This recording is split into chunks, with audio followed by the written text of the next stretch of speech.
ہمارے ذمے جو فرائض عائد ہیں ان میں بہت بڑا فریضہ تمہاری اولاد کا ہے کہ تمہاری اولاد وہ صحیح راستے پر چلے، اور اگر وہ بے راہ ہوتی ہے، غلط راستے پر جاتی ہے، تو صرف یہ نہیں کہ اس کو پکڑا جائے گا، تمہاری بھی پکڑ ہوگی۔ بعض لوگ مثال یہ دیتے ہیں کہ بھئی کیا کریں، اولاد تو ہمارے قبضے میں ہے نہیں، حضرت نوح علیہ السلام کا بیٹا بھی کافر ہو گیا تھا، لہذا نوح علیہ السلام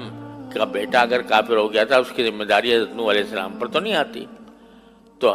ہم بھی اگر، ہمارا بیٹا بھی اگر، ہماری اولاد بھی اگر غلط راستے پر جا رہی ہے تو ہماری کیا پکڑ ہو؟ خوب سمجھ لو کہ نوح علیہ السلام کا بیٹا جو کافر ہو گیا تھا، کافر رہا، کافر مرا، وہ 950 سال نوح علیہ السلام نے اس کے لیے کوشش کی، 950 سال۔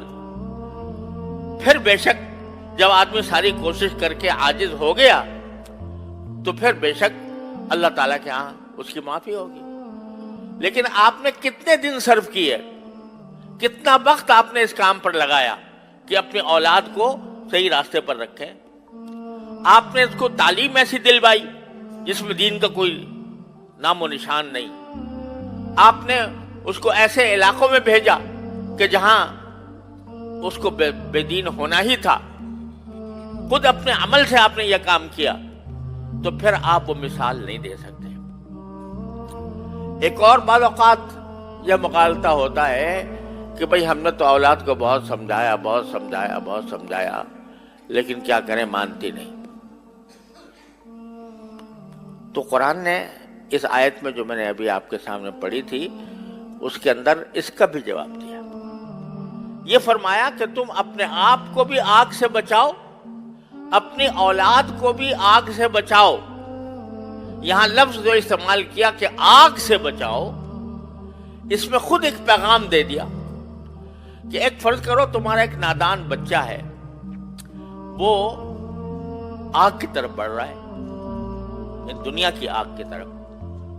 جا رہا ہے، آگ کی طرف، اور خطرہ ہے کہ وہ آگ کے اندر جا کر جل جائے گا،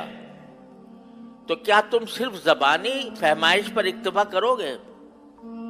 یعنی صرف اس بات پر اکتفا کرو گے کہ